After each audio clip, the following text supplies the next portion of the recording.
Big news, 1.5 billion euros. That's the amount that's being pledged for the expansion of the Malaga airport, taking it from its current 25 million passengers a year to a whopping 36 million.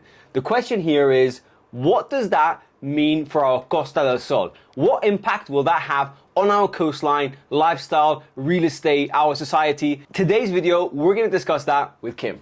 Are you guys ready? Let's go.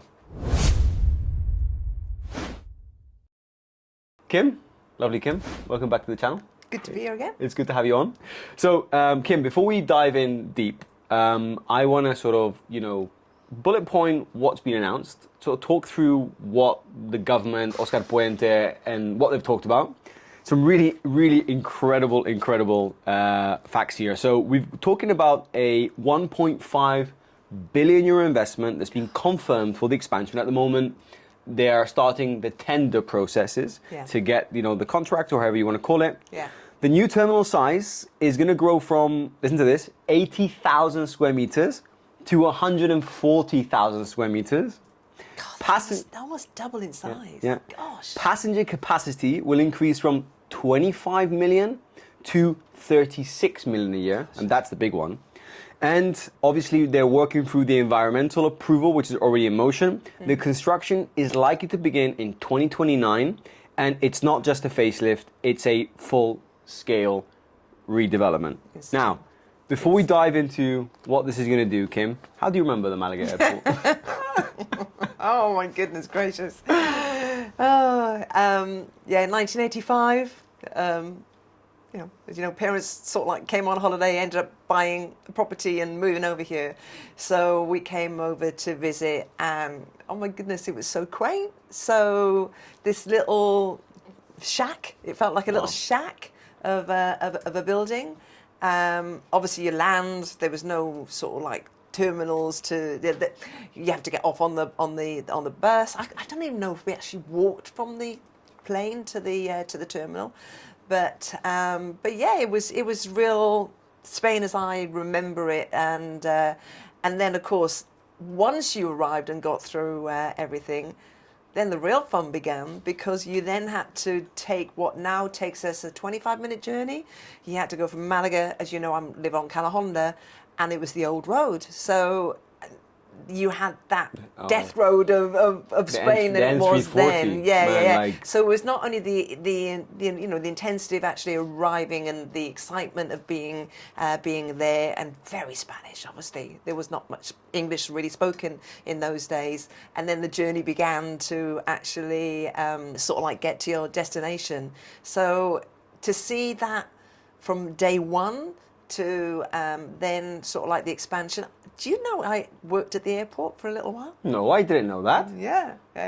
So in the Malaga airport? I learn new things every day. Yeah. That's you kept that quiet, didn't you? Yeah. One summer I was just sort of like, I wanted to try something new. So I actually got a job working for a company called Jet2. Oh, wow. And I was actually on the check-ins. Oh, wow. And then taking them through to the, so you saw the other side of the airport as well. Yeah, the behind the scenes. Behind the scenes. So that was really exciting. But seeing like what the airport was originally, obviously Terminal 1 is still there. It's still there. So Terminal 1 was like the most active in the early parts of Malaga, the early stage of Malaga, early history of Malaga.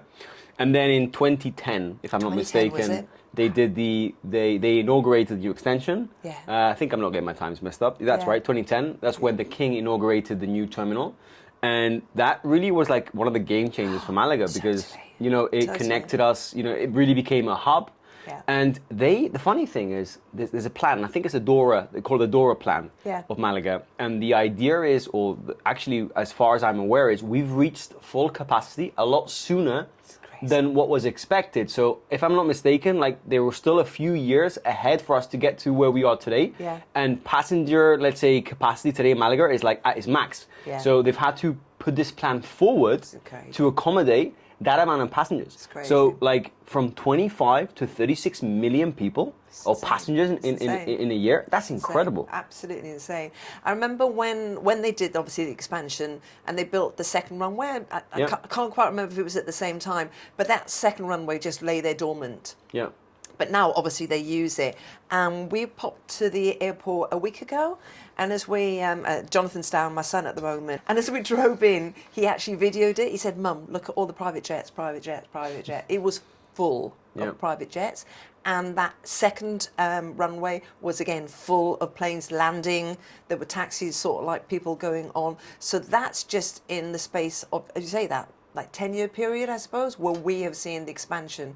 And a little fact, again, I read this week, Malaga is the fourth biggest airport in the whole of Spain with the most international connections. Well, I think you got Barajas, and you got the Prat, and I think it's Valencia. And then, yeah. no, Valencia. No, Alicante. Alicante. Barcelona. Prat, that's Barcelona, Barajas, and then, Yeah. But we are the fourth major airport with, and I was with some Lithuanian clients this morning, and I was just sort of saying, hey, how do you get back and forth from Lithuania? They said, yeah, we have 4 flights a week. I mean, how many direct flights are there right now to the UK, for example? Like 15 flights a day? Easy, more. no? No, More way than that. more. Oh, there you go. Way more. So, what do you think is driving this need for more space in our beautiful airport? I think the major thing is tourism. I'm not sure if you're aware of this, but we are the second most popular tourism resort in the whole of the world after France. I think like Spain hosts 94 million. Is it insane? I mean, yeah, I don't know what France's like position is, but Spain, 94 million tourists a year. It's forecast, I believe, to overtake France within the next sort of like coming year. I read that. That's insane. It's insane. So we are going to overtake France in terms of tourists a year. And if you just think 94 million, tourists a year in Spain, and we're increasing our capacity of this airport to 36 million. Of course, those are not all tourists, but it just shows how much people are flowing into our coastline. Into Malaga, yeah, absolutely. It's but why not? It's the most incredible sort of place to actually be, and as we know, that's the beauty of the tourism here on the Costa del. We're in southern Spain, so our economy is very much focused on tourism. That's where we get the driving force for the income coming in. But as a result of that, we find that the Andalusia autonomous region, they really do invest heavily into the tourism side of it. So hence we have, it's not competition, but I always sort of like laugh because each sort of like type of, you've got Benalmádena, Torremolinos, we all try and have the cleanest streets, the prettiest flowers, the infrastructure and everything there.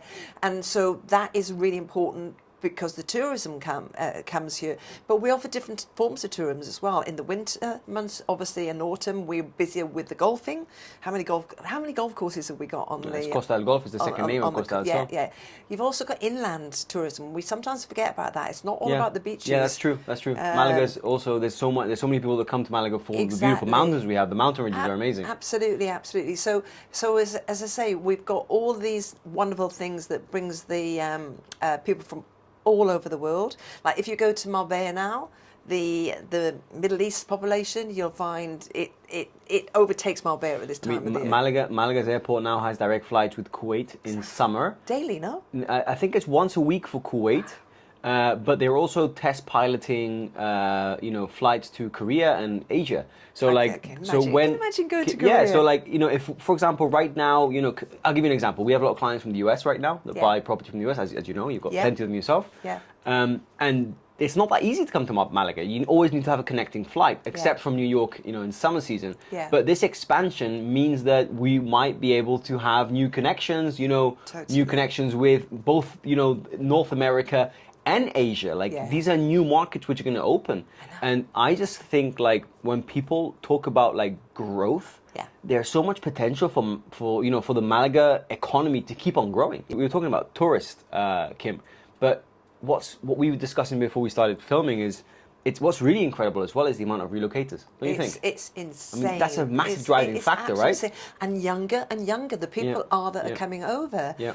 Some that are they might be together, they haven't even started a family yet, but they want to get their foothold here in Spain. And I always say to them, going back to me moving here in 1990, we were in our 20s.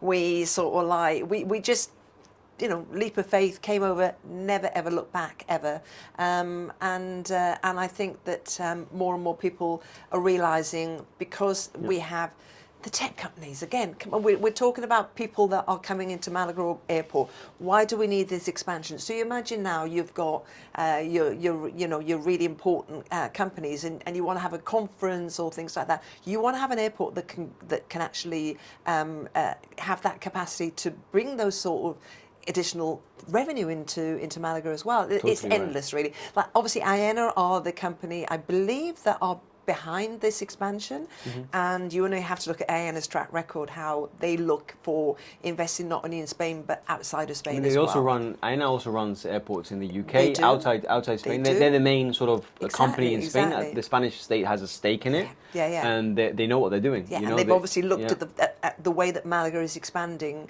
and they see that there is the need for this growth, and it's how exciting is that for us? But it's also like, for tourism inflow, flow is going to be important. For relocate, it's also important. But for example, like we have so many clients from Holland, right? Yeah. Belgium, Norway, that live here maybe 6 months a year, 7 months a year, or also hop back and forth to their countries. Yes. And now Malaga was already easy to connect with. It's going to become easier now, but literally within 2.5 hours, you're connected to any of the major capitals of Europe. Exactly. And now with these new expansion, we might be connected with some new sort of geographical locations, which is super interesting. I was reading on, because literally this news is just launched, doesn't it? A few days ago. Yeah. But I was also reading that they were going to expand the train line to connection to the airport, and also going to create. This is what was being proposed: a new entry point from the A7 to come to Malaga Airport as well. Makes a lot of sense. So because we talk not only about the fact that this is happening, we talk about infrastructure as well, which is also important. Oh, the infrastructure. I mean, around Malaga it's okay, but when you come down here, like the roads. I mean,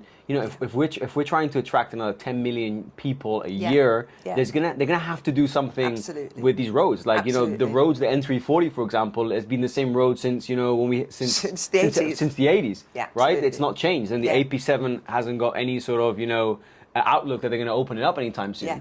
I totally agree. The infrastructure is something that are we prepared for it? I think that's another debate that we will have to have. Indeed. But as I say, to make these decisions, then this is a long-term strategy that they've 100%. sort of and obviously they've kept it back, and now that they're able to actually launch it out there, it's exciting times. It's really exciting. Just when we think, what's going to happen next? Yeah. And then it's just... Boy, do the government keep throwing headlines our way, Boy, do they keep content coming your way. Absolutely. So growing up here, Kim, being born here... It's here... funny, because we're different generations. I love that fact that we're different generations. Like, I see it from how it was originally. You're now seeing it from the eyes of my children. Oh, but I remember the old terminal very well. I'll tell you why. Do you really? You know why? Because I'll tell you why. Because it's got this massive, roof, right? Yeah. And I remember I once let go of a helium balloon.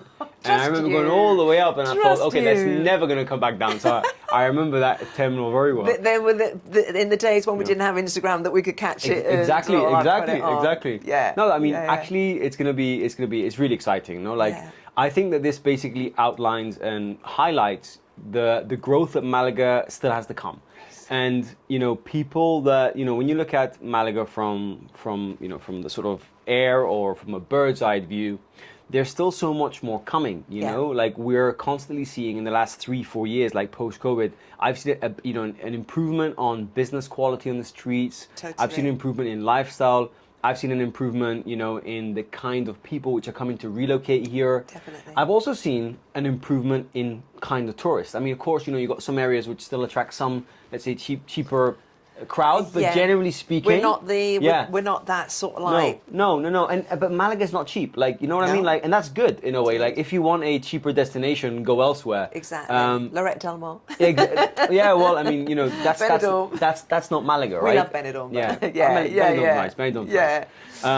But that's really important. And just sort of to wrap up on that this is just another sort of proof that Malaga still has a lot of growth. Yeah. I think as a society we're gonna have to overcome challenges. Yes. Our governments are gonna have to see how they deal with infrastructure, which we were talking about. Indeed.